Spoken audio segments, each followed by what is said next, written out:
Yes बच्चों। वालेकुम अस्सलाम।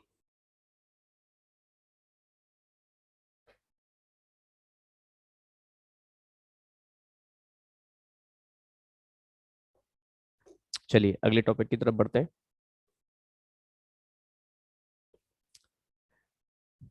कल आप लोग मुझे देख पा रहे हैं? यस।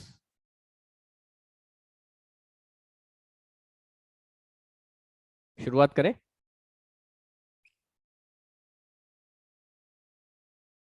क्वेश्चन नोट करेंगे। यस बच्चों।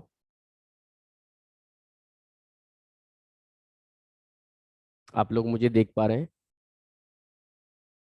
Question.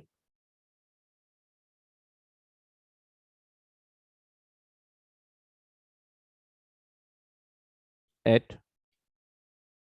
What height above the surface of earth comma the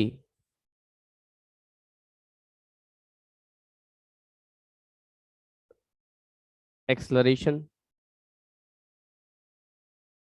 due to gravity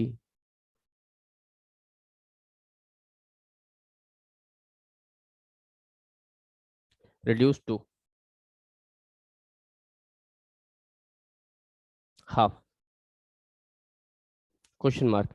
ये कह रहे हैं कितने ऊपर जाके सरफेस से एक्सलेशन ड्यू टू ग्रेविटी आधा रह जाएगा।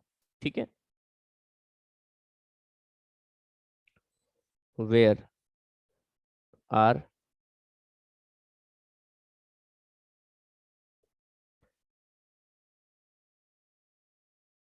इज द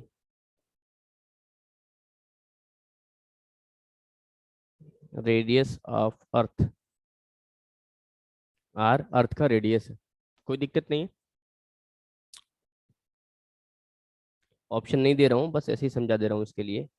मान लीजिए एक पॉइंट हमको मिला है आर। ठीक है। ये ओ है। एच सरफेस पे हमने मान लिया एट सरफेस जी, और किसी हाइट पर जाके जी डैश वैल्यू हो गया। मास पे कोई फर्क नहीं है, मास जो पहले से था उतना ही रहेगा। ठीक है। तो solution at surface G equal to G M by R square. First equation. At height height पर जी डैश बराबर G M R plus H का whole square, and this is second equation. ठीक है। Now divide G dash divided by G. ठीक है ना। तो ये मिलेगा आपके लिए G M R plus H whole square. ठीक है। Divided by G M R square, that is हमको मिला G M R plus H whole square R square और जी एम। तो देखें बच्चों, जी एम से जी एम कैंसिल हो जाएगा। क्या मिला हमारे लिए? हमको मिल जाएगा यहाँ पर R R whole square G dash upon G. जबकि हमें बोला गया है कि जो वैल्यू है जी डैश की वो जी अपॉन टू हो जाएगा। ठीक है। ये होगा जी अपॉन टू, जी अपॉन में ही रहेगा।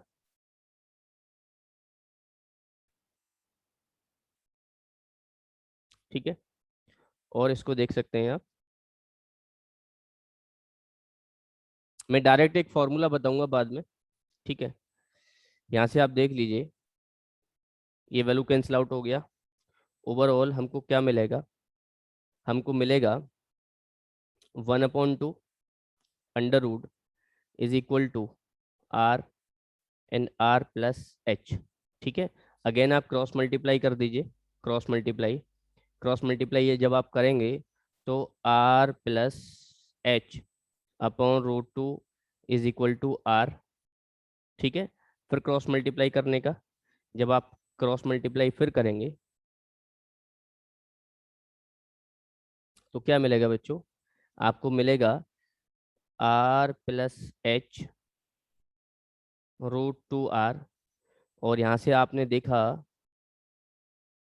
एच की वैल्यू हो जाएगा रूट 2 - 1 आर। ये एक फॉर्मूला बन गया, ठीक है ना। तो ऑप्शन आपका ये हो गया कि कितनी हाइट पर जाके जी की वैल्यू 1/2 हो जाएगा, यानी g/2 हो जाएगा कितनी हाइट पर जाके। अगर जनरल फॉर्मूला की बात करूं, जनरल फॉर्मूला, ठीक है,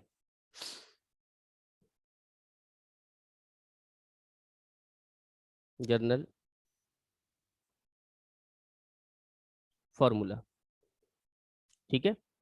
जनरल फॉर्मूला क्या कह रहा है आपसे कि अर्थ है, एक हाइट है,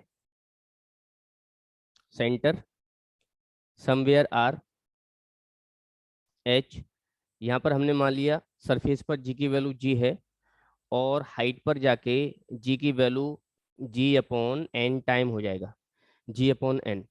ठीक है, तो आपको h की वैल्यू निकालना है, तो h इज इक्वल टू हो जाएगा √n - 1 एंड ब्रैकेट के बाहर r। ये जनरल फॉर्मूला है, ठीक है। तो valid, valid in all condition, हर एक कंडीशन में ही रहेगा। हाँ सही है, गुड, वेरी गुड। ठीक है, अब मैं आपसे एक जनरल क्वेश्चन पूछता हूँ। क्वेश्चन, एट व्हाट हाइट, ठीक है, acceleration due to gravity reduce to 36%। ठीक है, कितनी हाइट पर जाके acceleration due to gravity 36% reduce हो जाएगा, 36% रह जाएगा। ठीक है, आर की वैल्यू है 6400,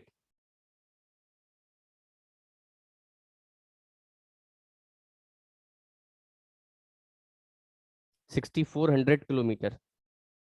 ठीक है, 6400 किलोमीटर, कोई दिक्कत नहीं है। सॉल्यूशन जब आप करेंगे,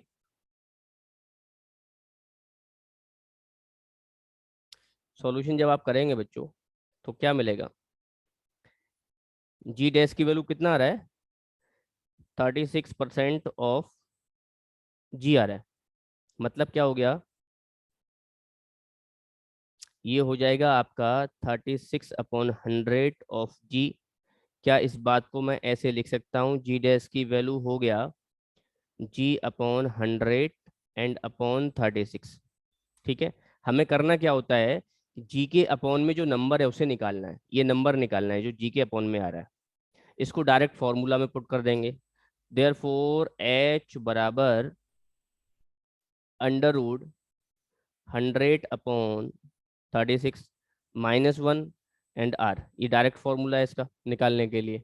ठीक है बच्चों, तो कोई दिक्कत नहीं है, ये आपको समझ में आ जाना चाहिए। ये आ जाएगा 10/6 - 1 इंटू आर।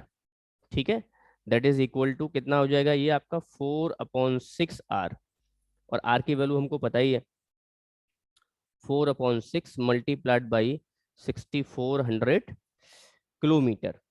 ठीक है, तो ये आपकी एच की वैल्यू निकल जाएगा, सॉल्व कर लेंगे आप इसके लिए। अब मैं बात करता हूं variation of G at depth. Topic क्या है हमारे पास में, जी एट डेप्थ। इसको देख लीजिए, अर्थ, ठीक है बच्चे, अगर किसी को कोई चीज़ प्रॉब्लम कर रही हो, आवाज़ क्लियर नहीं या कुछ और मसला हो तो आप बता देना। हमने मान लिया ओ है, हम एक पॉइंट सेलेक्ट कर लेते हैं इनसाइड द अर्थ, और ये डिस्टेंस को हम डी मान लेते हैं। क्या मान लेते हैं? डी। पूरा जो रेडियस है वो आर है।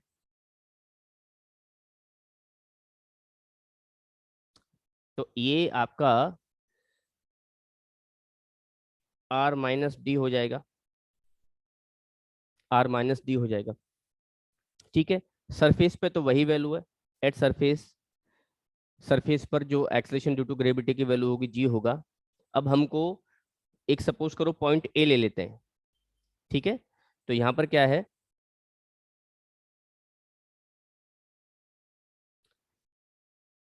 इनसाइड द अर्थ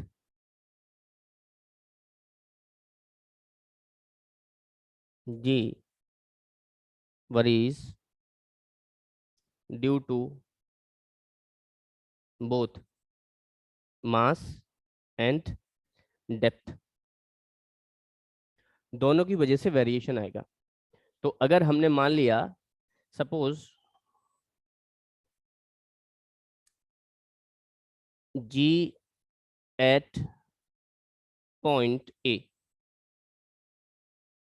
बराबर हमने जी डैश मान लिया, acceleration due to gravity at point A हमने जी डैश मान लिया। तो हम क्या करेंगे कि यहाँ से एक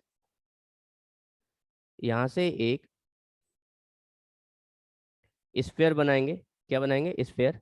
ये एक स्फीयर बनाएंगे। पूरी अर्थ का मास m है, तो इस वाले स्फीयर का मास m डैश मान लीजिए। ठीक है। तो जी डैश की जो वैल्यू आएगी, जी डैश की जो वैल्यू आएगी जी एम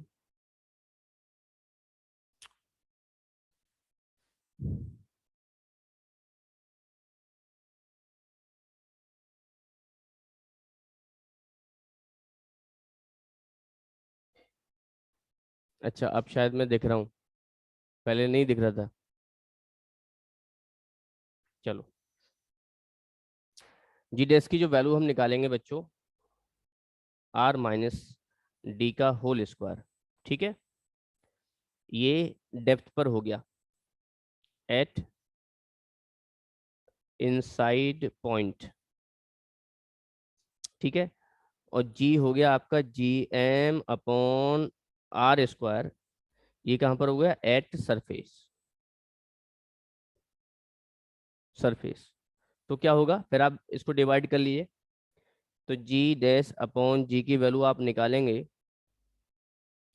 तो जी है, और एम की वैल्यू पुट करना है, एम डैश की। एम डैश की वैल्यू कैसे निकालेंगे? एम यानी mass divided by total volume यानी 4/3 pi R cube multiplied by volume of this small sphere, that is 4/3 pi R minus D का क्यूब। कुछ जो चीज़ कैंसिल हो रही है उसे कैंसिल कर दिए, 4 पाई ये पूरा कैंसिल आउट हो जाएगा। ओवरऑल हमको क्या मिलेगा? हमको मिलेगा बच्चों M R minus D cube and divided by R cube. ये एम डैश की वैल्यू आ गई, तो कितना हो गया? एम और R minus D cube upon R cube. ठीक है। और यहाँ पर मैं लिख देता हूँ जी एम आर स्क्वायर। ये वैल्यू आ गई। जो चीज़ कैंसिल होती है उसको कैंसिल कर सकते हैं हम, ये पूरा कैंसिल हुआ। कुछ और भी शायद बाकी है। एक मिनट, एक मिनट, कुछ मिस प्रिंट हो गया।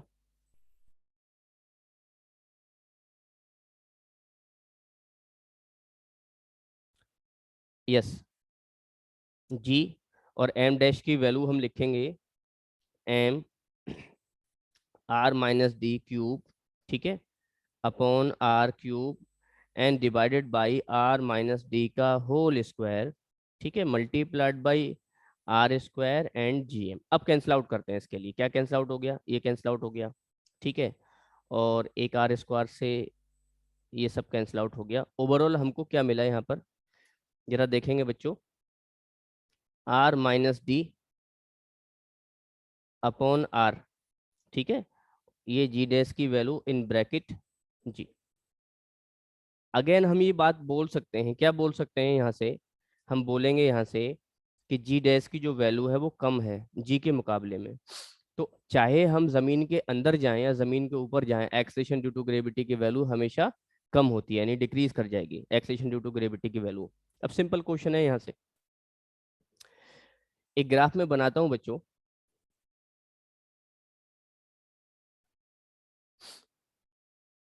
Which one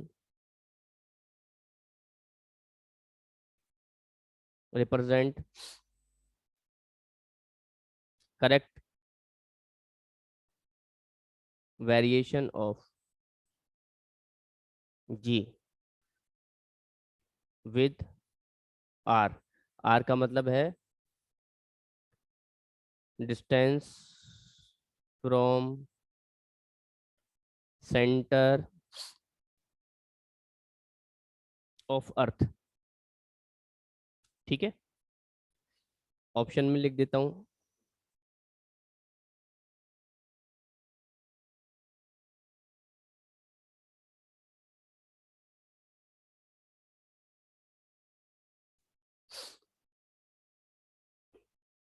option A, B, C और डी ऑप्शन भी कहीं लिख देंगे हम।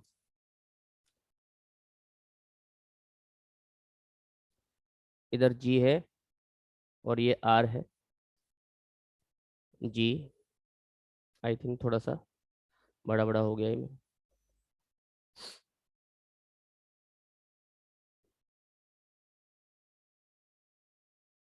देखें जरा बच्चों,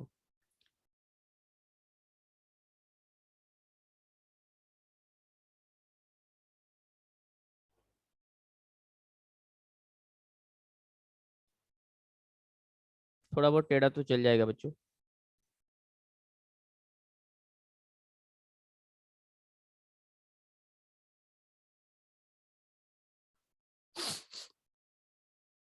G R, G R, G and R, ठीक है। ऑप्शन ए, बी, सी और डी ऑप्शन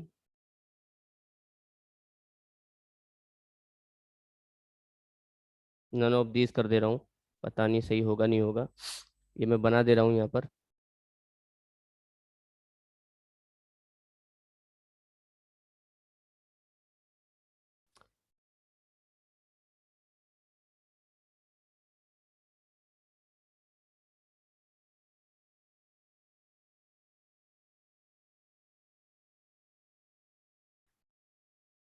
थोड़ा अच्छा लगेगा ऐसे। और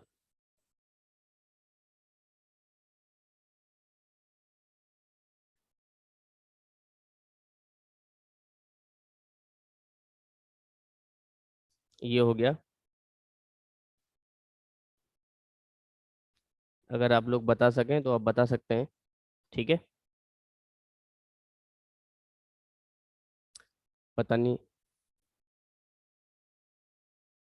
चलो मैं आंसर बता दे रहा हूँ, ए आंसर है इसका, ए, ठीक है। ए, ए का रीजन मैं आपको बता दे रहा हूँ, ए क्यों है।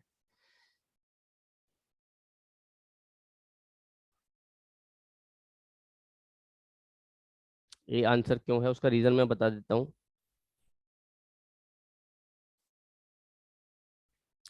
जी है, आर है,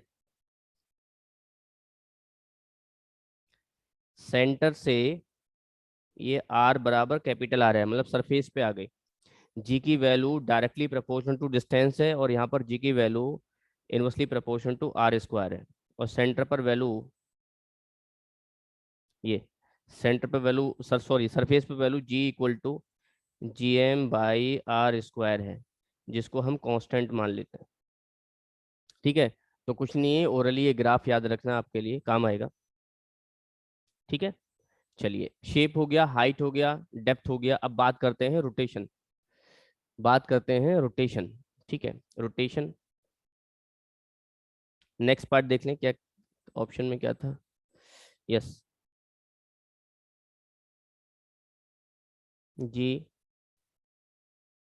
due to rotation of earth. ठीक है, रोटेशन ऑफ अर्थ। मान लिया कि अर्थ अपनी एक्सिस पर रोटेट करती है और एंगुलर वेलोसिटी ओमेगा है। ठीक है, हमने मान लिया कि ये कोई प्लेन है, प्लेन। ठीक है, इस प्लेन को हम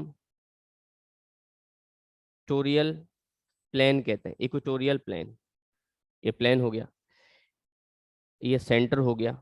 ठीक है, हमने एक पॉइंट सपोज किया है एम मास का, इस डिस्टेंस को रेडियस बोलेंगे, और यहाँ पर इस प्लेन के साथ जो एंगल बोला है इसको हम लैटिट्यूड बोलते हैं। क्या बोलते हैं? लैटिट्यूड। इसका अपना कुछ मास होगा। मैं डायरेक्ट फॉर्मूला लिख दे रहा हूँ कि फॉर्मूले के अंदर क्या क्या आना चाहिए।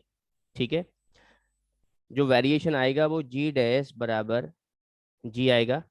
ठीक है, उसके बाद में ओमेगा स्क्वायर आएगा, आर आएगा, और कॉस स्क्वायर लेमडा आएगा। ये फॉर्मूला है इसका। अब मैं सबके मतलब बता देता हूँ आपके लिए क्या है। ओमेगा को हम लिखेंगे एंगुलर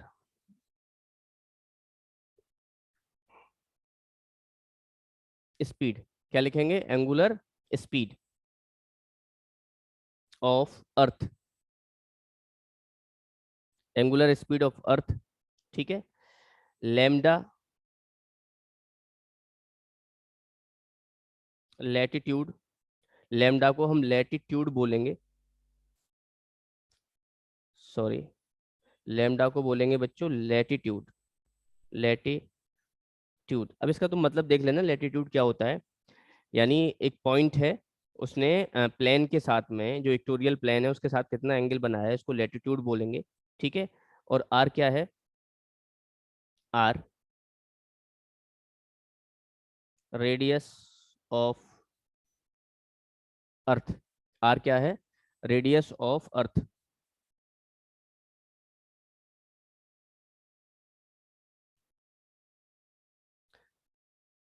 आर है बच्चों रेडियस ऑफ अर्थ। सारी वैल्यूज अगर हमें मिल जाएंगी तो जी का वेरिएशन निकाल लेंगे। इसमें स्पेशल केस देख लेते हैं, स्पेशल केसेस। पहला स्पेशल केस क्या है? At equator. इक्वेटर की अगर बात हम करेंगे तो लेमडा की वैल्यू जीरो बोल दी जाएगी। लेमडा जीरो है, और हम जानते हैं कॉस जीरो की वैल्यू वन होती है।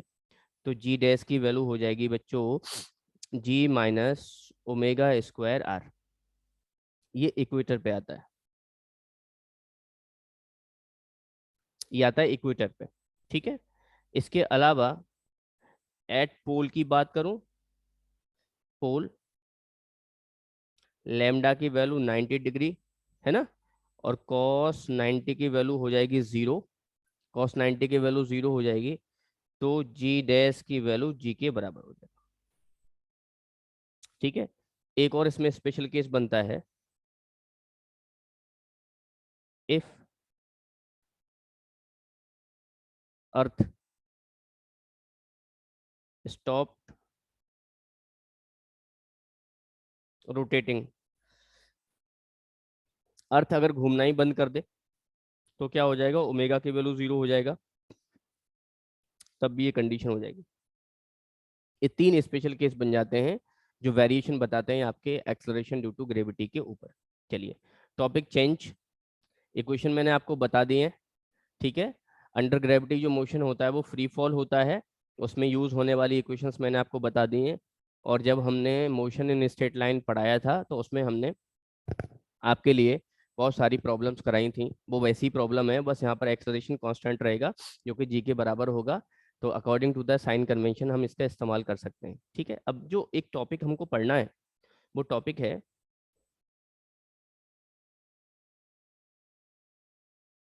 डेंसिटी। ठीक है, डेंसिटी या फिर मास डेंसिटी,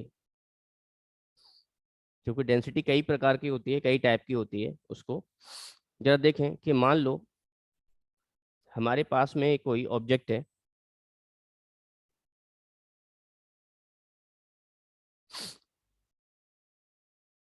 ऑब्जेक्ट है। इसका वॉल्यूम, इसका जो वॉल्यूम है उसको हमने v मान लिया, और इसका जो मास है उसको हमने m मान लिया। ठीक है, तो डेंसिटी इज इक्वल टू रहेगा मास अपॉन वॉल्यूम। ठीक है, मास पर यूनिट का दूसरा नाम होता है डेंसिटी, यानी मास डेंसिटी। ठीक है, ऐसा यूनिट क्या हो गया बच्चों? स्केलर क्वांटिटी है, स्केलर क्वांटिटी है, एस आई यूनिट होगा आपका केजी पर मीटर क्यूब। ठीक है, और सीजीएस यूनिट क्या होगा? ग्राम पर सेंटीमीटर क्यूब, ग्राम पर centimetre cube. Density of water, water का मतलब है प्योर वाटर, ठीक है ना? डेंसिटी ऑफ डब्लू, ये हमेशा ऐसे 10⁻³ केजी पर मीटर क्यूब और 1 ग्राम पर सेंटीमीटर क्यूब होता है। ठीक है, ये मैंने आपको बता दिया। इसके पैरेलल एक होता है रिलेटिव डेंसिटी, रिलेटिव डेंसिटी, इसका एक नाम और होता है रिलेटिव डेंसिटी का, स्पेसिफिक ग्रेविटी भी कहते हैं इसके लिए। स्पेसिफिक रोटेशन से अब तक तो नहीं, हाँ कुछ बच्चे कुछ पूछ रहे हैं सर, एक बार ग्राफ ये वाला फिर से समझा दिया। अच्छा अच्छा अच्छा, ठीक है। मेरे स्पेसिफिक ग्रेविटी, ठीक है। कुछ बच्चे ग्राफ की बात कर रहे हैं। हम अर्थ के सेंटर से, ये देखो, अर्थ के सेंटर से ऊपर जाएंगे। दोबारा सुन लीजिए, जो लोग पूछ रहे हैं ग्राफ कैसे बनाए, ये मैंने बस ये बोला है ग्राफ को याद रखना है, इसकी शेप डिजाइन इसकी याद रखना है। अर्थ के सेंटर से ऊपर की तरफ जाएंगे, मतलब सरफेस की तरफ जाएंगे, तो एक्सलेशन ड्यू टू ग्रेविटी की वैल्यू बढ़ेगी। बढ़ने का मतलब जो है वो जी डायरेक्टली प्रोपोर्शनल होता है आर के, मतलब जितना ऊपर जाएंगे उतना बढ़ेगा।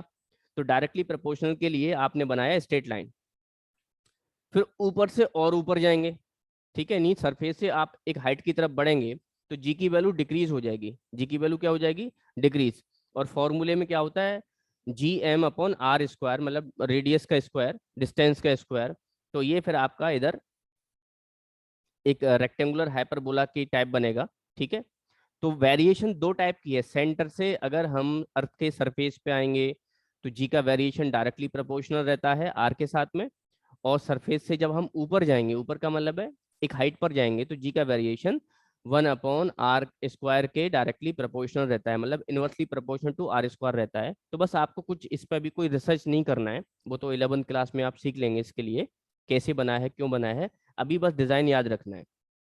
एक बच्चे ने पूछा है कि सर रोटेशन पे सवाल आते हैं, अब तक तो नहीं आया है सवाल, ठीक है ना, लेकिन मैंने फिर भी फॉर्मूला लिख दिया है कि अगर आएगा सवाल तो आप इसको कर सकते हैं। इसका डेरिवेशन भी मैंने नहीं किया इसी वजह से, बस मैंने इसका क्वेश्चन लिख दिया है। क्वेश्चन क्या है इसका? फॉर्मूला लिख दिया है जी का। डेंसिटी पर आते हैं, क्वेश्चन आते हैं तो इसको देख रहे हैं। रिलेटिव डेंसिटी बच्चों क्लियर हो गई है? बताएं। रिलेटिव डेंसिटी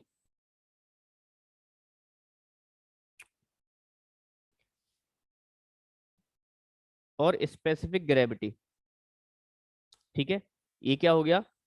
रिलेटिव डेंसिटी को सपोज करो डी आर मैंने लिख दिया। ये क्या होता है? डेंसिटी ऑफ सब्सटेंस अपॉन, बच्चों, अपॉन डेंसिटी ऑफ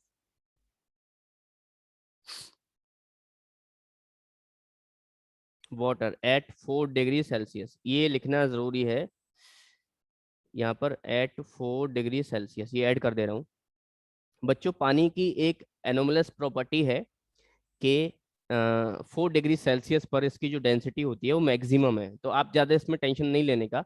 बस जो पानी की जो डेंसिटी हमने लिखी है 10⁻³ kg/m³, ये 4 डिग्री सेल्सियस पर ली गई है ये वैल्यू। ठीक है, तो रिलेटिव डेंसिटी का ये फॉर्मूला हो गया। ये भी आपकी स्केलर क्वांटिटी है, स्केलर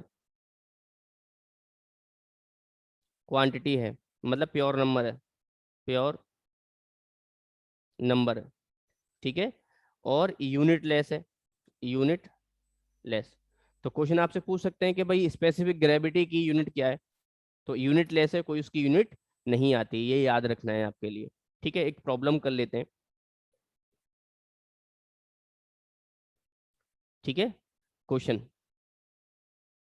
बहुत छोटी सी प्रॉब्लम है। प्रॉब्लम क्या है, question.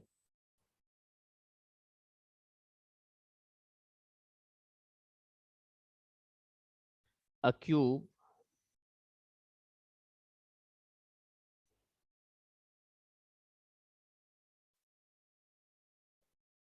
a wooden cube of side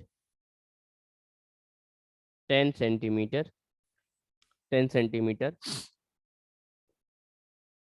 has mass 200 ग्राम। एक वुडन क्यूब है, ठीक है, जिसकी साइड 10 सेंटीमीटर की है, 10 सेंटीमीटर, और उसका मास 200 ग्राम है। Find its density. क्या करना है, डेंसिटी निकालनी है। बहुत सिंपल क्वेश्चन है, कुछ है नहीं इसके अंदर, आता भी नहीं है ऐसा क्वेश्चन, लेकिन फिर भी देख ले रहे हैं। तो डेंसिटी बराबर क्या करना है हमको, बता, कमेंट करके बताएं। डेंसिटी बराबर क्या होता है, मास अपॉन वॉल्यूम। सही है, और मास कितना हो गया 200, और वॉल्यूम कितना होगा 10, वॉल्यूम हो गया। सही है, तो कितना आ गया 0.2, यही होगा ना, ग्राम पर सेंटीमीटर क्यूब, ग्राम पर सेंटीमीटर क्यूब। ठीक है, और अगर इसको आप केजी पर मीटर क्यूब में कन्वर्ट करेंगे, और तो 1000 का मल्टीप्लाई कर दीजिए, तो 0.2 × 10⁻³ kg/m³, ये भी इसका आंसर हो जाएगा, कोई दिक्कत नहीं है। अगला क्वेश्चन।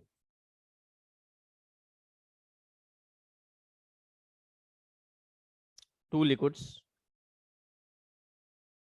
दो लिक्विड है बच्चों, A and B, of equal mass, equal mass with densities d1 and d2 respectively, comma are mixed. ठीक है, are mixed. Find the density of the mixture. जो मिक्सचर है उसकी डेंसिटी बतानी है आपके लिए। ठीक है, ऑप्शन में लिख देता हूँ, d1 × d2, B option, d1 + d2 divided by 2, C option, 2 d1 d2 upon d1 + d2, and D option, twice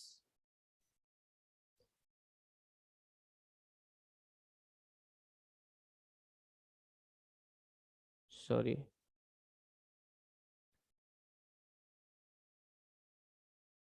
d1 + d2। ये ऑप्शन मैंने आपके सामने दे दिए हैं, अगर आप सॉल्व कर पाते हैं तो बता दीजिए।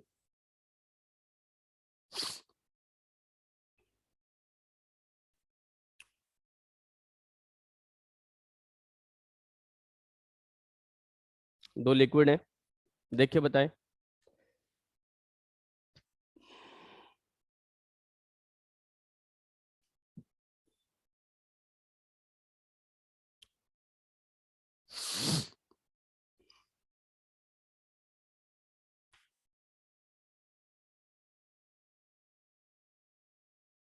कोई तो बताइए। सी ऑप्शन, एक बच्चे ने बताया सी ऑप्शन, सी सी सी सी सी सी। कोई नहीं, जिनको समझ में नहीं आ रहा वो देख लें एक बार कैसे सी बता रहे हैं, हो भी सकता है नहीं भी हो सकता है। देखिए जरा, दो लिक्विड है, उनकी डेंसिटी अलग अलग है, मास सेम है। तो पहले लिक्विड के लिए लिक्विड ए ले लें, इसके लिए D1 density mass upon volume हो जाएगा V1। तो यहाँ से हमको पता पड़ा कि V1 की वैल्यू हो गया, सही है। सिमिलरली बी के लिए बात करेंगे तो D2 density mass upon V2, तो यहाँ से मालूम हो जाएगा V2 की वैल्यू, ठीक है, मास अपॉन D2। अब क्या करना है आपके लिए, न्यू डेंसिटी निकालनी है मिक्सचर की। क्या कंडीशन रही होगी कि हमारे पास दो लिक्विड हैं,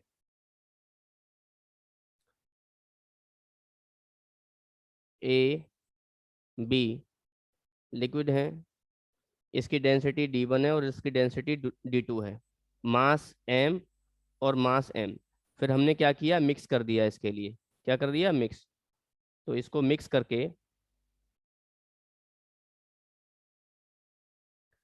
इसकी जो डेंसिटी है उसको हमने D मान लिया। क्या मान लिया, D।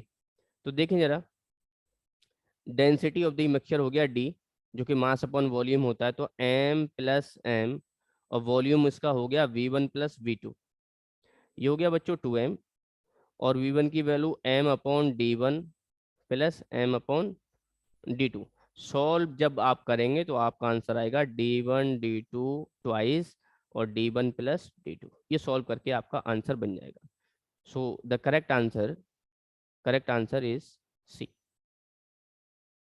ठीक है बच्चों, ऐसे ही सवाल है। Next question, two liquids of two liquids of equal volume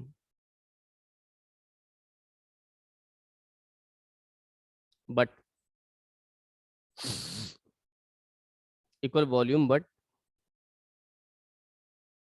different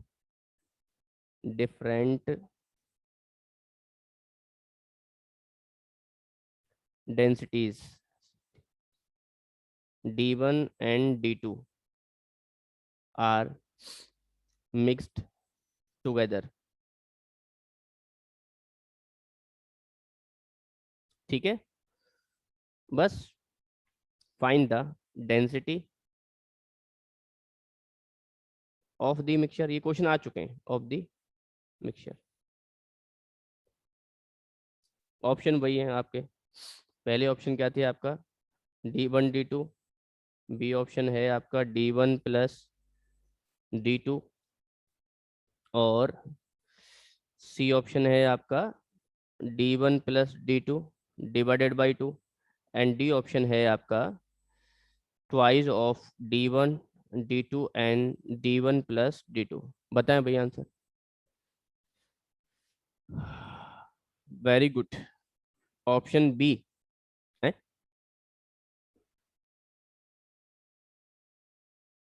सोच के बोलो यार।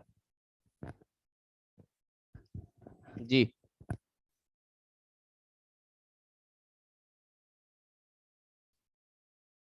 सी, सी ऑप्शन सही होगा इसका। अब वॉल्यूम सेम है तो कोई दिक्कत नहीं है, आपको अगर सॉल्व भी करना है तो मैं कर देता हूँ इसके लिए। जिनको समझ में नहीं आ रहा है वो क्या करेंगे, इधर देखें। तो D1 डेंसिटी है मास अपॉन वॉल्यूम, तो यहाँ से हमको पता पड़ा मास की वैल्यू आ जाएगा VD1। सिमिलरली D2 है, इसकी वैल्यू है M2 अपॉन V, M2 की वैल्यू आगा VD2। अब मिक्सचर की डेंसिटी आपको निकालना है, तो डेंसिटी का फॉर्मूला मास अपॉन वॉल्यूम, तो M1 M2 V plus V total volume, तो ये होगा VD1 VD2 और 2V। कैंसिल आउट हो गया, कुछ तो कैंसिल आउट, ये पूरा कैंसिल आउट हो गया। तो ओवरऑल हमको मिला क्या, हमको मिला D1 plus D2 divided by 2। ये आंसर मिल गया हमारे लिए। मिक्सचर वाले क्वेश्चन भी हो गए, ठीक है। हाँ जी बच्चों, चलिए एक क्वेश्चन मैं और करा देता हूँ आपको, प्रेशर के ऊपर है।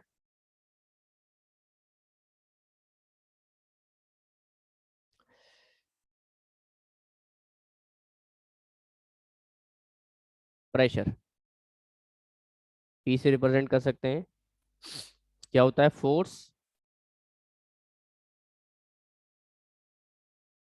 सॉरी, पी बराबर होता है thrust upon area, thrust upon area. Example, मान लीजिए कि हमारे पास में ये कोई एरिया है ए, और इस पे लगने वाला जो फोर्स है, थ्रस्ट, थ्रस्ट है एफ। थ्रस्ट का मतलब बच्चों,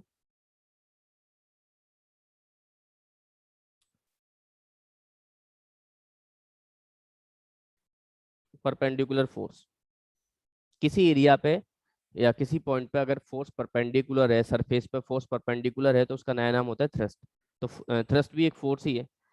तो थ्रस्ट अपॉन एरिया ये प्रेशर हो जाता है। ठीक है। अब pressure, thrust upon area pressure हो जाता है। ठीक है। ये आप मुझे सोच के बताइएगा कि ये स्केलर क्वांटिटी है या वेक्टर क्वांटिटी है, ये सोच के बताइएगा। ठीक है। इसकी जो एसआई यूनिट है, एसआई यूनिट, ठीक है, इज पास्कल, पीए लिखेंगे। ठीक है।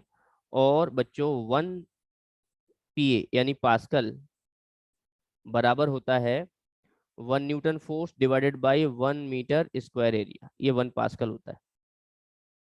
ठीक है। एप्लीकेशन,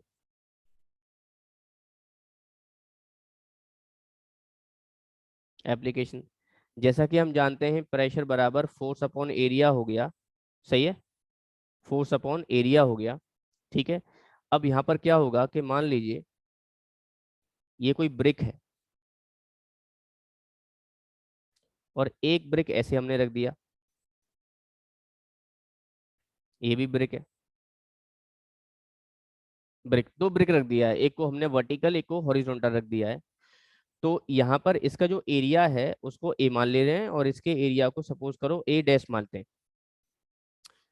ठीक है। इसने जो प्रेशर अप्लाई किया है उसको सपोज करो हमने P1 मान लिया, और इसने जो प्रेशर अप्लाई किया है उसको हमने P2 मान लिया। प्रेशर कौन अप्लाई कर रहा है? इसका वेट। ठीक है। वेट पे कोई फर्क नहीं पड़ेगा। ठीक है। तो आपसे पूछ रहे हैं, आपसे कंडीशन क्या होगी? Here A is less than A dash. ठीक है ना? जो हॉरिजॉन्टल हमने ब्रिक को रख दिया है उसका एरिया ज्यादा होगा तो प्रेशर की वैल्यू कम होगी। तो P1 is greater than P2। तो जहां हमको प्रेशर बढ़ाना होता है वहां एरिया को वेक्टर क्वांटिटी है। अच्छा, ठीक है, बाद में डिस्कस करेंगे इस पर।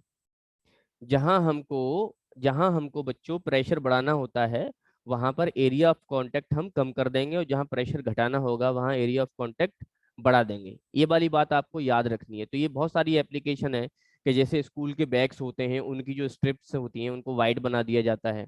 ठीक है, मतलब चौड़ी बना दिया जाता है। इसके अलावा आपसे पूछा जाता है कि जो रेलवे ट्रैक होता है उसके नीचे स्लीपर्स लगे रहते हैं, उसका रीजन भी यही है। उसका एरिया ऑफ कांटेक्ट बढ़ाने की वजह से प्रेशर कम कर दिया जाता है। ठीक है। तो बहुत सारे एप्लीकेशन है। या जो नाइफ होती है, छुरी, ठीक है, उसको हमने बहुत शार्प कर दिया कर देते हैं, उसके लिए एरिया ऑफ कांटेक्ट कम होगा तो प्रेशर की वैल्यू बढ़ जाएगी। ये सारी एप्लीकेशन है इसके लिए। ठीक है, बात समझ में आ गया? बोलो। अच्छा, इसमें जब प्रेशर आपको कैलकुलेट करना होगा, ठीक है, कैलकुलेट करना होगा, तो आपको क्या पता होना चाहिए? फोर्स पता होना चाहिए, एरिया ऑफ कांटेक्ट पता होना चाहिए। ठीक है। यहाँ से क्वेश्चन हम कर लेते हैं, बहुत आसान सा सवाल है। ऐसे,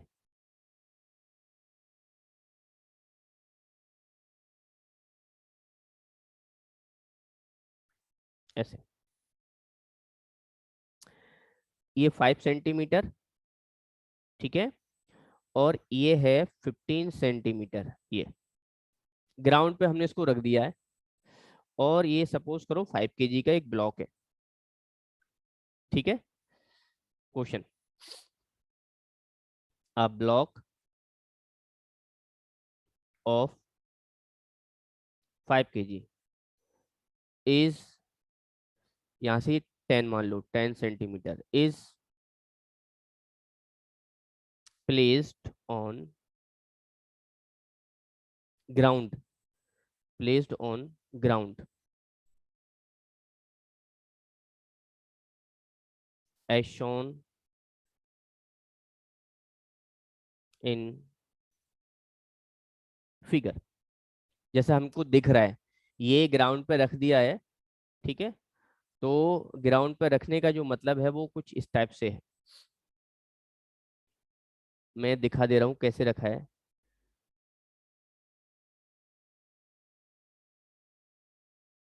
ठीक है, ये ग्राउंड है, ग्राउंड का एक पार्ट ले लिया है हमने। ठीक है ना, ये ग्राउंड है। ठीक है, क्वेश्चन में कह रहे हैं find, find the pressure exerted by it on ground. तो ग्राउंड के ऊपर इसने कितना प्रेशर लगाया है, ये आपको निकालना है। जी की वैल्यू आपको 10 मीटर पर सेकंड स्क्वायर ले लेना है। कोई दिक्कत नहीं है, प्रेशर का जो फॉर्मूला है वो होता है फोर्स अपॉन एरिया, मतलब वेट अपॉन एरिया। सही है, यहाँ पर एरिया अगर आप निकालेंगे तो एरिया क्या क्या आएगा, एरिया निकालने के लिए ये वाला एरिया, ये एरिया हम निकालेंगे तो L इंटू बी आ गया। ठीक है बच्चों, और L की वैल्यू है 15 और B की वैल्यू है बच्चों कितना है, 10। ये आपका सेंटीमीटर स्क्वायर में आएगा आंसर। किस में आएगा, सेंटीमीटर स्क्वायर में। इसको मीटर स्क्वायर में कन्वर्ट कर लेंगे हम, तो ये आ गया आपका 150 इंटू 10⁻⁻⁴ मीटर स्क्वायर। ओके, और W वेट कितना है, 5 इंटू 10 मतलब 50 न्यूटन, 50 न्यूटन। तो कोई दिक्कत नहीं है, यहाँ आ जाएगा 50 न्यूटन। सही है, और ये हो गया आपका 150 × 10⁻⁻⁴ कैलकुलेट करेंगे आप इसके लिए, तो 50 × 10⁻⁴ डिवाइडेड बाई 150। कैंसल आउट जो हो जाए उसे कर दीजिए, 0 से 0 चला गया, ये आपका 1/3। तो ये आपका आंसर आ गया, कितना आंसर आ गया बच्चों, 1/3 इंटू 10⁻⁴ पास्कल और न्यूटन पर मीटर स्क्वायर, ये प्रेशर है। ठीक है, एक छोटी सी प्रॉब्लम, प्रेशर इज, ठीक है, option A scalar quantity, vector quantity, C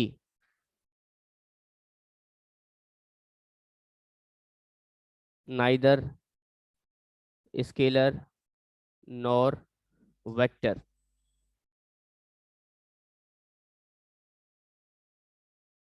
quantity, ठीक है, both scalar as well as vector quantity. ठीक है, ये हो गया। तो कुछ नहीं है, ये छोटा सा क्वेश्चन है, मैं आपको होमवर्क करता हूँ, इसको घर पे ट्राई कीजिएगा आप। यस, आगे चलें। प्रेशर के बारे में हो गया, एक छोटा सा क्वेश्चन और पूछ लेता हूँ।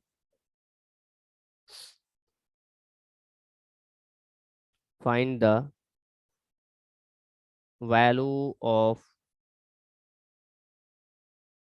pressure at 50 meter deep sea।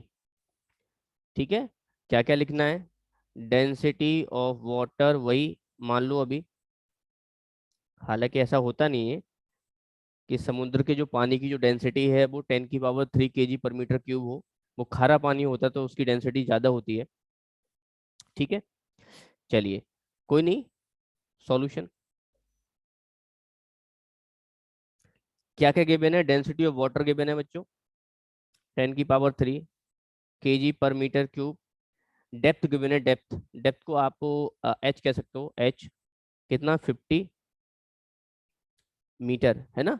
और एक चीज आप और मान लीजिए यहाँ पर, जी की वैल्यू 10 मीटर/सेकंड स्क्वायर। चलो ठीक है, ये सारी चीज हमको गिवन है, सारी चीजें हमको गिवन है, मीटर/सेकंड स्क्वायर। अब सवाल ये है कि ये जो इन्फॉर्मेशन गिवन है तो उसे प्रेशर कैसे मिलेगा हमारे लिए?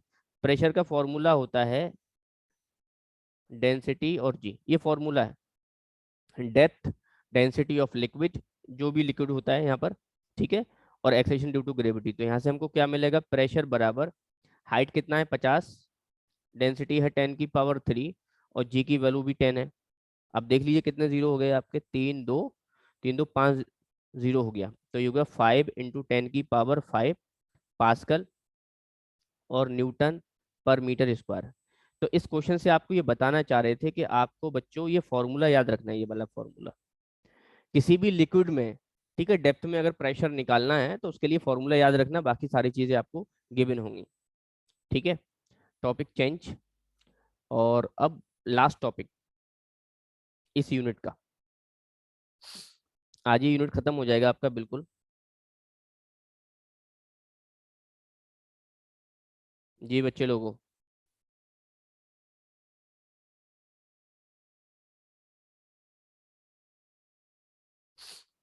ये यूनिट खत्म हो जाएगा।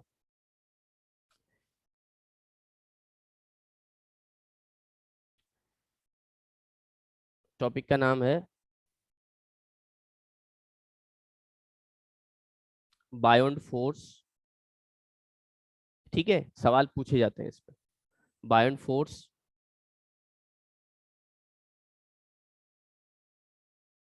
अपथ्रस्ट।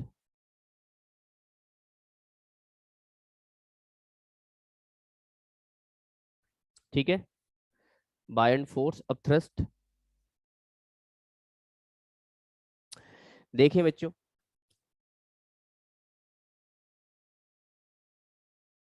मान लीजिए कि हमारे पास में कोई कंटेनर है और उसमें कोई लिक्विड भरा हुआ है। क्या भरा हुआ है? लिक्विड।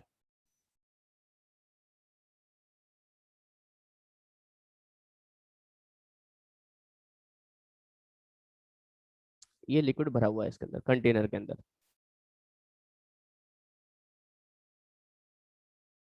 कंटेनर लिक्विड, सही है। कंटेनर की अपनी डेंसिटी होगी, सॉरी लिक्विड की अपनी डेंसिटी होगी। क्या होगी वो बाद में डिस्कस करेंगे। हमने मान लिया कि एक ऑब्जेक्ट है बच्चों, उसको इसमें डिप कराते हैं ऑब्जेक्ट को। अब इसमें कंडीशन क्या बनेगी कि या तो ये ऑब्जेक्ट फ्लोट करेगा, या बिल्कुल डूब जाएगा, या थोड़ा डूबने के बाद भी फ्लोट करेगा। इस पर एक डाउनवर्ड डायरेक्शन से ऊपर की तरफ यानी अपवर्ड डायरेक्शन में एक नेट फोर्स लगेगी। ठीक है, नेट फोर्स। ठीक है, इसी को हम यू से रिप्रेजेंट करते हैं, अपथ्रस्ट। क्या है जरा देख लीजिए, दी net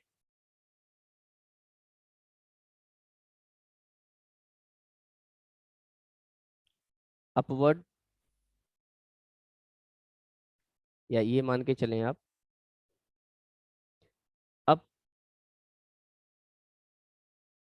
upthrust experienced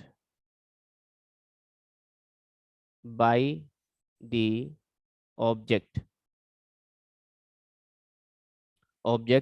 when it is fully or partially emerge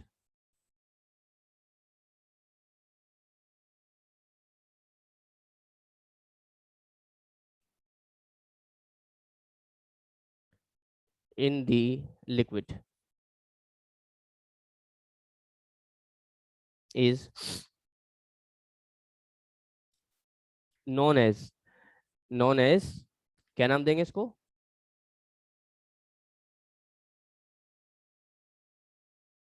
बायोंट force. क्या नाम देंगे? बायोंट फोर्स, और इसको हम यू से रिप्रेजेंट करेंगे, बायोंट फोर्स। ठीक है, क्या बोलेंगे इसको? याद रखना है कि जो अपथ्रस्ट होगा वो नेट जो फोर्स होगा अपर डायरेक्शन में, साइड में जो फोर्स लगती है तो वो क्या हो जाता है, ऐसे कंटेनर है, ठीक है, लिक्विड इसमें भर दिया है हमने, और अगर हमने यहाँ पर एक ऑब्जेक्ट को डिप करा दिया, ये ऑब्जेक्ट है यहाँ पर, इसको हमने डिप करा दिया, तो साइड से जो लगने वाली फोर्स होती है वो कैंसिल आउट हो जाती है। ठीक है, साइड से जो लगने वाली फोर्स होती है वो फोर्स क्या हो जाती है, कैंसिल आउट हो जाती है, कैंसिल आउट। तो ये फोर्स आपस में कैंसिल आउट हो जाती है, सिर्फ नीचे से ऊपर की तरफ एक फोर्स लगती है जिसको हम अपथ्रस्ट कहते हैं। Okay, and the phenomenon is known as buoyancy, known as, और ये जो फिनोमिनन है इसको हम नाम देते हैं, एक टेक्निकल नाम है बायोंसी। ठीक है, अब वो कौन कौन से फैक्टर हैं? ठीक है,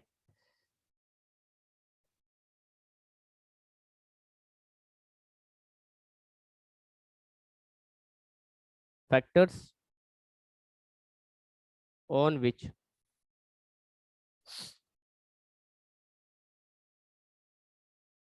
बायोंट फोर्स डिपेंड्स। वो कौन कौन से फैक्टर हैं जिस पर बायोंट फोर्स डिपेंड करता है? तो बच्चों दो फैक्टर हैं इसके, मेन फैक्टर। पहला जो फैक्टर है, ठीक है,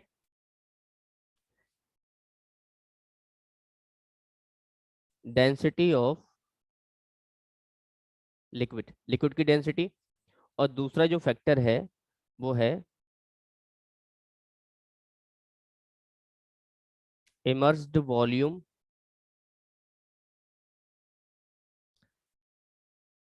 of object of object inside the liquid. Liquid में ऑब्जेक्ट का कितना वॉल्यूम डूबा हुआ है। ठीक है, इसकी वैल्यू जरा कैसे निकालेंगे उसके लिए हम पढ़ेंगे, एक प्रिंसिपल है जिसका नाम है आर्किमिडीज प्रिंसिपल। पूरी इसकी अपनी एक कहानी है, हम कहानी नहीं सुना रहे हैं यहाँ पर, हम टॉपिक की बात कर रहे हैं, आर्किमिडीज प्रिंसिपल। आर्किमिडीज प्रिंसिपल, कैसे इसने ये प्रिंसिपल लॉ कानून दिया था ये बात की कहानी है, ठीक है, वो अलग मसला है। ये प्रिंसिपल ये कहता है कि मान लीजिए वैसे ये कंटेनर है और कंटेनर में लिक्विड भरा हुआ है, कंटेनर में लिक्विड भरा हुआ है, जैसे ही इस लिक्विड के अंदर आप कोई एक ऑब्जेक्ट डिप कराते हैं, है ना, तो क्या कंडीशन होगी कि लिक्विड डिस्प्लेस होगा, लिक्विड डिस्प्लेस होगा, यानी लिक्विड का जो लेवल है वो ऊपर की तरफ बढ़ेगा। ठीक है, क्यों बढ़ रहा है? क्योंकि नीचे से एक फोर्स लग रही है, वॉल्यूम इनसाइड जा रहा है ऑब्जेक्ट का, लेकिन नीचे से भी एक फोर्स लग रही है। तो ये क्या कहता है,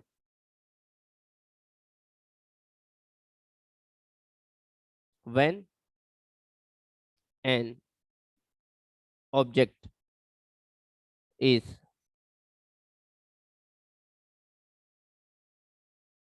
immersed in the liquid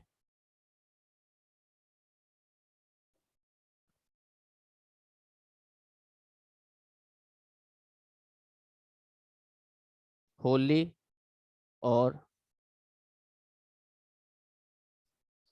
partially, then up thrust, जिसको हम नाम देते हैं beyond force,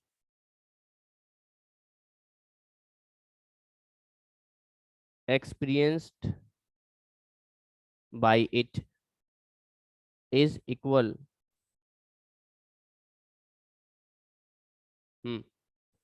to the weight of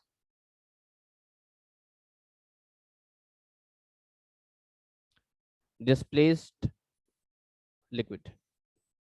फिर समझ लो कि जो लिक्विड डिस्प्लेस हुआ है उसका वेट और बाउंड फोर्स बराबर रहेगा। तो एक बाउंड फोर्स को कैलकुलेट करने का एक तरीका भी हमें पता पड़ गया। बाउंड फोर्स बराबर हो गया क्या, weight of displaced liquid.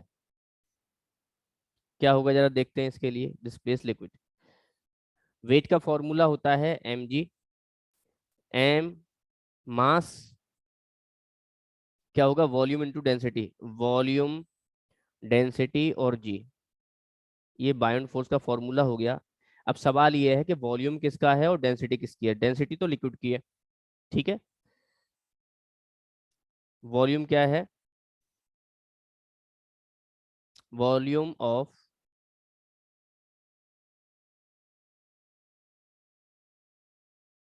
Emerged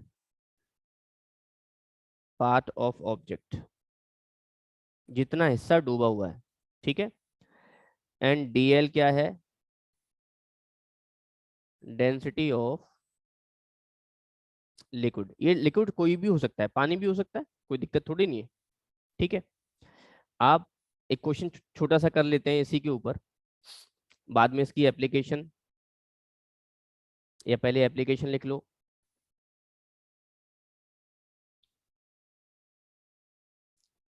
applications of Archimedes principle, principle, ठीक है। इट इज यूज्ड, एनसीईआरटी में गिवन है आपके लिए, यूज्ड टू डिजाइन। क्या क्या डिजाइन करना है भाई, देखें बच्चों।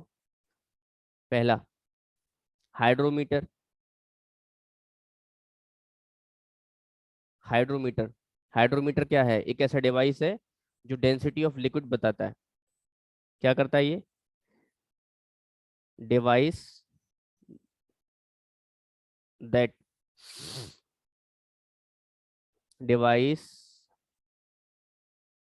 That measure the relative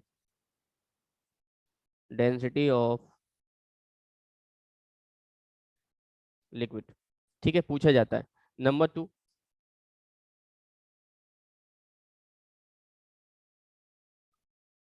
lactometer, क्या बताएगा ये, device that use to measure purity of milk, milk की प्योरिटी बताता है भाई। Number 3,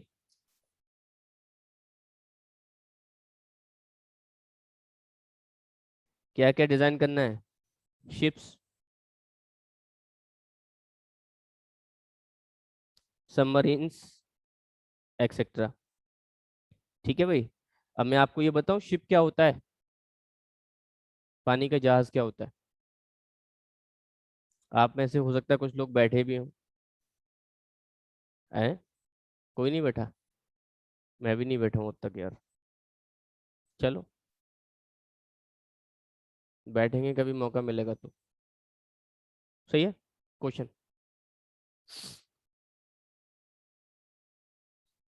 question,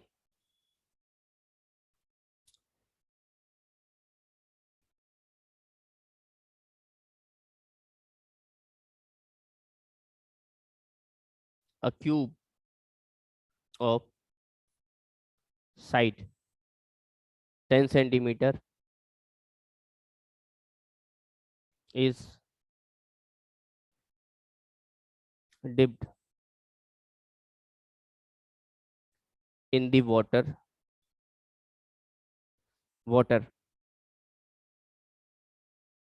by half of its volume। ठीक है, क्वेश्चन चेंज कर देता हूं मैं।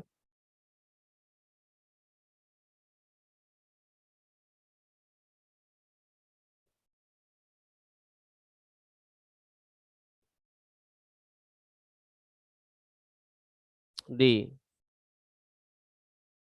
half volume of a cube of side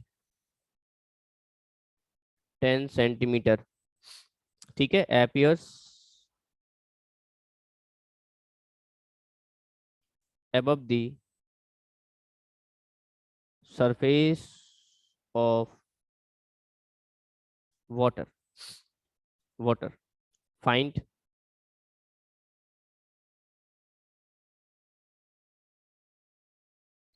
buoyant force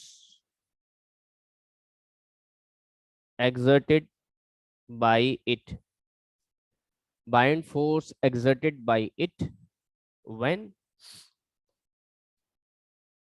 density of water हमको मालूम है 10⁻³ kg पर मीटर क्यूब, ये है, ठीक है। साइड उसका हमको पता ही है। फॉर्मूला क्या होगा भाई, सॉल्यूशन करेंगे तो बायोंट फोर्स का फॉर्मूला हो जाएगा U और वॉल्यूम और डेंसिटी ऑफ लिक्विड और G। सॉल्व कर लेंगे, हो जाना चाहिए। हाँ जी, हो जाना चाहिए। वॉल्यूम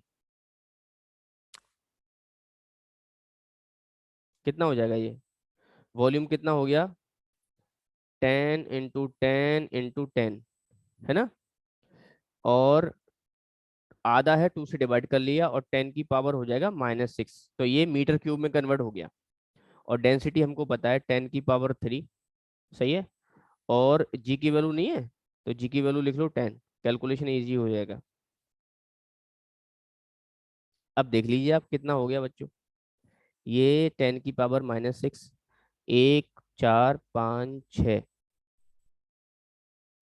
ठीक है, कैंसिल, 2 5 6 कैंसिल, यानी आंसर आ गया आपका 5 न्यूटन। क्रॉस चेक कर लेना बच्चों आंसर।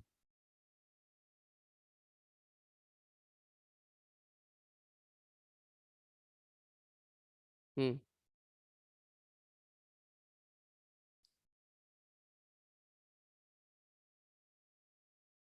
5 न्यूटन।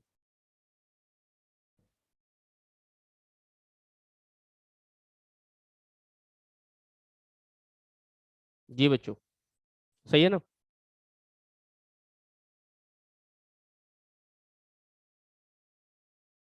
अच्छा, एक छोटा सा टॉपिक है,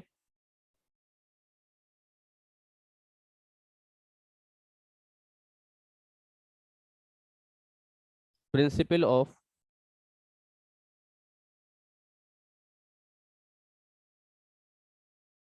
फ्लोटेशन, प्रिंसिपल ऑफ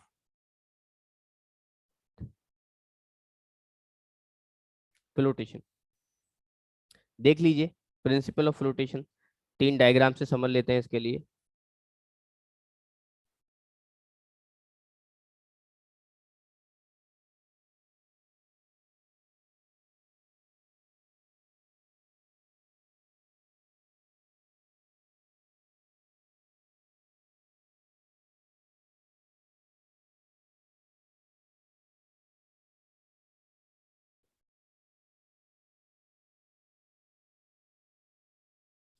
ये मैंने 3 कंटेनर लिए हैं एक जैसे, ठीक है, और तीनों में मैंने इक्वल इक्वल लिक्विड भर दिया है।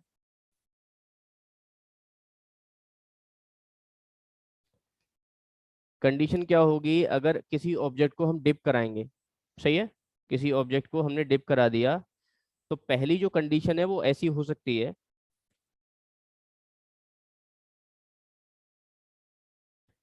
कि ऑब्जेक्ट सरफेस पर,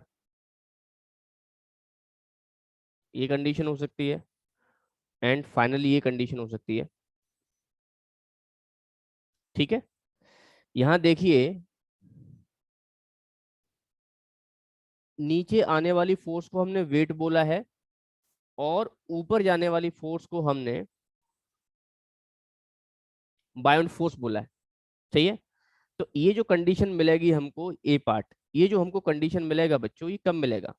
ऐसा कंडीशन, ए पार्ट है, ये बी पार्ट है, और बच्चों ये है आपका सी पार्ट। ये कंडीशन हमको तब मिलेगा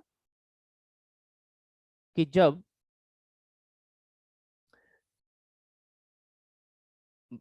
wait of the object is less than buoyant force. ये कंडीशन तब मिलेगा जब दोनों के दोनों बराबर होंगे, और ये कंडीशन तब मिलेगा जब वेट बायोंड फोर्स से ज्यादा होगा। ठीक है, एक बात और लिखते हैं यहाँ पर, density of object is less than density of liquid. यहाँ पर density of object is equal to density of liquid, density of object is greater than density of liquid. ठीक है, तो ये प्रिंसिपल ऑफ फ्लोटेशन की ये मैंने आपको वैल्यू लिख दी है, या ये कह सकते हैं आप कि प्रिंसिपल ऑफ फ्लोटेशन क्या होगा, जब ऑब्जेक्ट की डेंसिटी कम होगी लिक्विड की डेंसिटी के मुकाबले में। जैसे थर्माकोल को आप पानी में डिप कराएं तो वो डूबेगा नहीं, सरफेस पे फ्लोट करता रहेगा। उसका रीजन ये है कि उसकी जो डेंसिटी है थर्माकोल की, वो पानी की डेंसिटी से कम है। तो ऐसे बहुत सारे एग्जांपल आपको मिल जाएंगे, ये प्रिंसिपल ऑफ फ्लोटेशन है। ठीक है, एक दो क्वेश्चन और देख लेते हैं जो आपके एग्जाम में आ चुके हैं। ड्यू टू ग्रेविटी भी क्या एक फैक्टर होगा जिससे बायोंड फोर्स इफेक्ट करेगा? बच्चों हम क्या कर रहे हैं कि अगर हम बहुत हाइट पर ले जाएंगे उसके लिए, ठीक है, एक बच्चे ने भी सवाल किया है कि sir acceleration due to gravity का भी असर होगा क्या? हाँ, असर तो होगा, जायज सी बात है, लेकिन हम जायज सी बात है कि उसको सरफेस पे कर रहे हैं, अर्थ के सरफेस पे, तो उस केस में एक्सेशन ड्यू टू ग्रेविटी को हम कांस्टेंट मान लेते हैं। लेकिन अगर यही एक्सपेरिमेंट कहीं स्पेस में जाके करेंगे तो जायज सी बात है कि उसका एक्सेशन ड्यू टू ग्रेविटी का असर पड़ेगा, बिल्कुल असर पड़ेगा। ठीक है ना? जी बच्चों, ठीक है। अच्छा, और देखें, एक टॉपिक है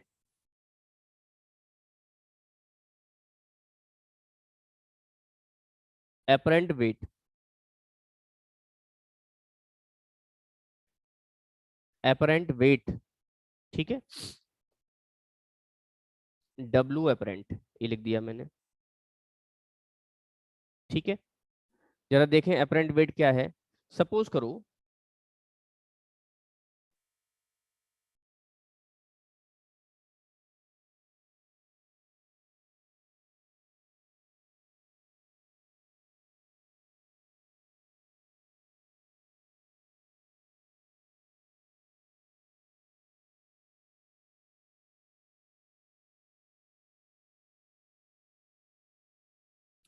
ये स्प्रिंग बैलेंस है।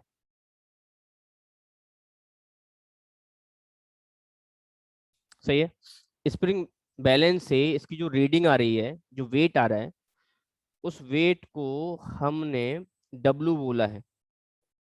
ठीक है, इसको बोल दिया वेट इन एयर या फिर रियल वेट। ठीक है, अब हमने क्या किया कि इसको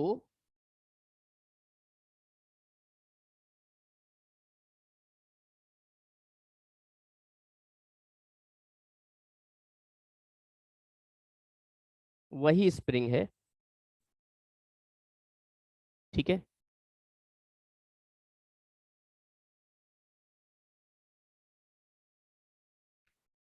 वही स्प्रिंग है, बस हमने इसको अब डिप करा दिया है।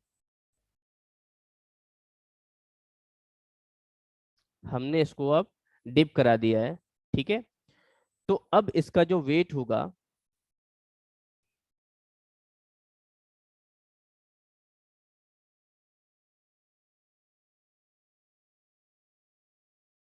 ठीक है, ये क्या है? Weight in liquid. लिक्विड में वेट क्या है? यहाँ पर क्या होता है, एपरेंट वेट जो होता है वो लॉस इन वेट होता है। एक्चुअली ये क्या होता है, लॉस इन वेट। वेट में कितना लॉस हुआ, ठीक है, वेट में कितना लॉस हुआ। तो इसके लिए हम क्या करेंगे, real weight minus weight in liquid. इसका फॉर्मूला मैं लिख दे रहा हूं एपरेंट का direct, real weight 1 minus density of liquid upon density of object.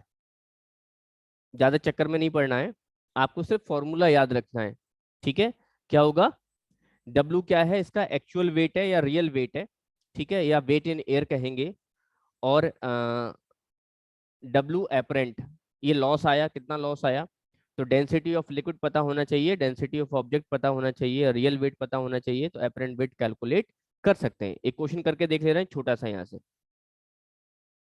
If, क्या क्वेश्चन है आपका, डेंसिटी ऑफ लिक्विड, लिक्विड की डेंसिटी हम मान लेते हैं, सपोज करो अ, आप मान लीजिए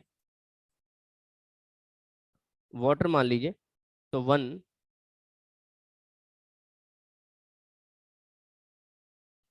kg पर मीटर क्यूब लिक्विड का डेंसिटी। डेंसिटी ऑफ ऑब्जेक्ट, ठीक है, ये हो गया आपका 2000 kg पर मीटर क्यूब, ठीक है। उसका जो रियल वेट है वो सपोज करो 100 न्यूटन है। तो बताइए लॉस इन वेट, आपसे पूछ रहे हैं लॉस इन वेट, मतलब डब्लू एपरेंट बताना है। तो फॉर्मूला क्या होगा डब्लू एपरेंट का बच्चों, डब्लू एपरेंट बराबर real weight 1 minus density of liquid upon density of object. Value put कर लेंगे इसमें, तो ये कितना होगा 100, सही है, 1 माइनस 1000, 2000, ठीक है। तो आई थिंक ये आपका 50 न्यूटन होना चाहिए।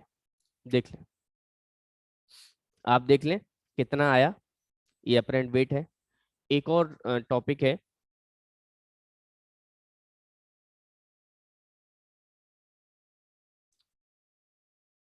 सबमर्ज्ड वॉल्यूम, ठीक है। सबमर्ज वॉल्यूम का मतलब ये है कि लिक्विड के अंदर किसी ऑब्जेक्ट का कुछ हिस्सा डूबा हुआ हो और कुछ हिस्सा हमको दिखाई दे रहा हो। ये क्वेश्चन आपके एएमयू एंट्रेंस एग्जाम में एक बार पूछा गया था, ठीक है। मैं लिख दूंगा क्वेश्चन, आप सब जवाब दे देना। उसका एक ऑब्जेक्ट है, उसका कुछ पार्ट लिक्विड में नीचे है और कुछ पार्ट हमको दिख रहा है, लिक्विड में नीचे है और कुछ पार्ट हमको दिख रहा है। तो बच्चों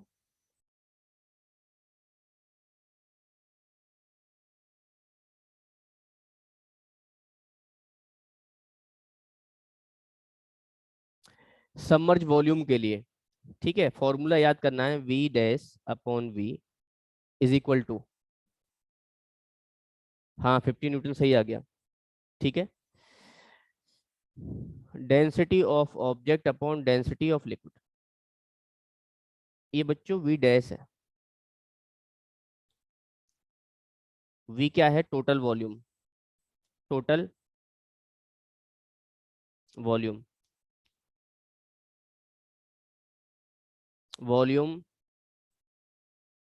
इनसाइड लिक्विड, लिक्विड के अंदर जो वॉल्यूम डूबा हुआ है, ठीक है। तो आप ऐसे मान लीजिए कि अगर इस ऑब्जेक्ट का टोटल वॉल्यूम वी है तो जो अंदर डूबा हुआ वॉल्यूम है इसको वी डैश मान लिया। क्या मान लिया, वी डैश। अब एक क्वेश्चन कर लेते हैं, क्वेश्चन, क्वेश्चन क्या था, ये आ चुका है क्वेश्चन, ठीक है।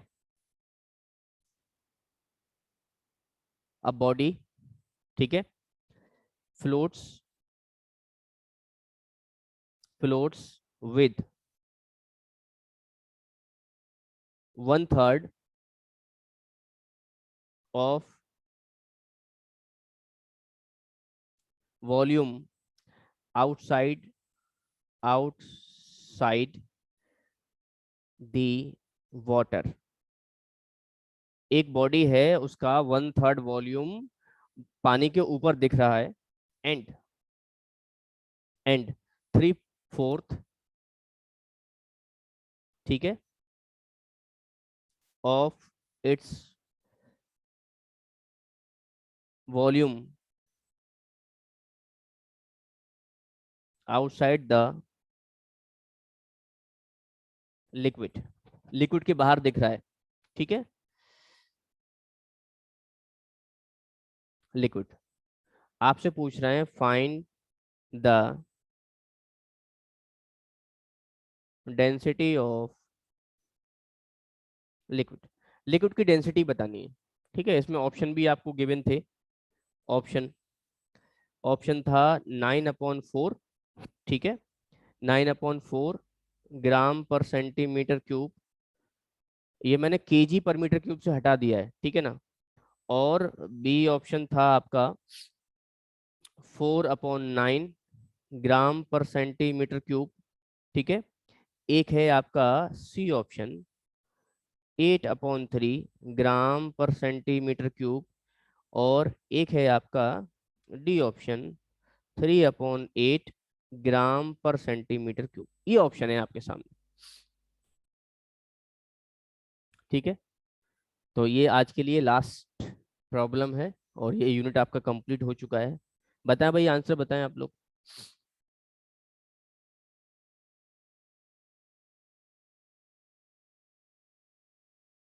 हम्म, बहुत बढ़िया। 8/3 किसी बच्चे ने बताया। ये ऊपर वाला फॉर्मूला जो हमने लिखा है उसी का इस्तेमाल करेंगे हम। क्या करेंगे? V dash upon V is equal to density of object divided by density of liquid. सही है। तो ऐसे मान लीजिए, कंडीशन क्या है कि जिन लोगों को समझ में नहीं आ रहा, मैं उनकी बात कर रहा हूँ। ये पानी मान लीजिए, वाटर, और वाटर की जो डेंसिटी है वो 1 ग्राम पर सेंटीमीटर क्यूब है। तो जितना पार्ट उसका ऊपर दिख रहा है, जितना पार्ट, सही है, ऊपर, उसकी वैल्यू है कितना? 1/3। सही है। तो डूबा हुआ कितना रहेगा?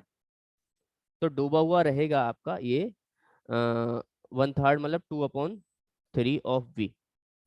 ये 1/3 वी ऊपर है, तो 2/3 वी नीचे है। और हमें जो वॉल्यूम की जरूरत होती है वो डूबने वाले की होती है, ना कि दिखने वाले की, ठीक है, पानी। फिर दूसरे केस में क्या हुआ होगा कि ये लिक्विड है,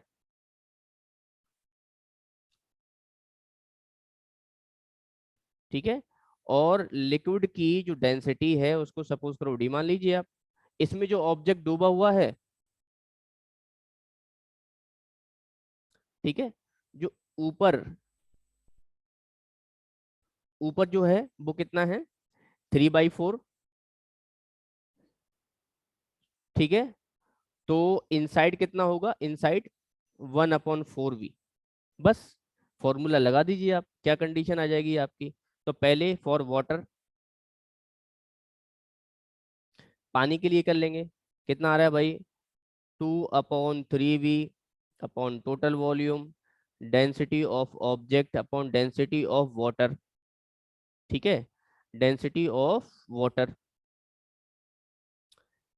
तो देख लीजिए, कुछ कैंसिल आउट हो रहा है, ये कैंसिल आउट हो जाएगा यहाँ से। पानी की जो डेंसिटी है ऑब्जेक्ट, ये 1 हो गया। तो density of water, density of object हो गया 2/3 आपका ग्राम पर सेंटीमीटर क्यूब। ये ऑब्जेक्ट की डेंसिटी मैंने निकाल ली। अब क्या करना है? यही फॉर्मूला दोबारा से लगा देना है फिर। तो क्या होगा? फॉर लिक्विड, लिक्विड के लिए जब ये फॉर्मूला यूज करेंगे तो कितना हो जाएगा? 1/4 V divided by V, density of object upon density of liquid, ठीक है। तो ये अप्लाई कर लीजिए, कितनी वैल्यू आई है इसकी? ये आया 2/3, ठीक है, और divided by density of liquid, ये कैंसिल आउट हो गया। कैंसिल आउट होने का मतलब ये है डेंसिटी ऑफ लिक्विड बराबर 2 × 4/3, मतलब 8/3 ग्राम पर सेंटीमीटर क्यूब। ठीक है, तो ये एमयू एंट्रेंस में आ चुका है ये क्वेश्चन। ये मैंने आपको इसका ग्रेविटेशन का मैक्सिमम पार्ट मैंने आपको करा दिया है। ठीक है, अगली क्लास में हम लोग बात करेंगे वर्क एनर्जी, जल्दी से ख़त्म हो जाएगा, और शायद 1 या 1.5 क्लास में जो साउंड वाला पार्ट है उसे ख़त्म कर देंगे। ठीक है, आई थिंक ये क्लियर होना चाहिए आपके लिए। ठीक है बच्चों।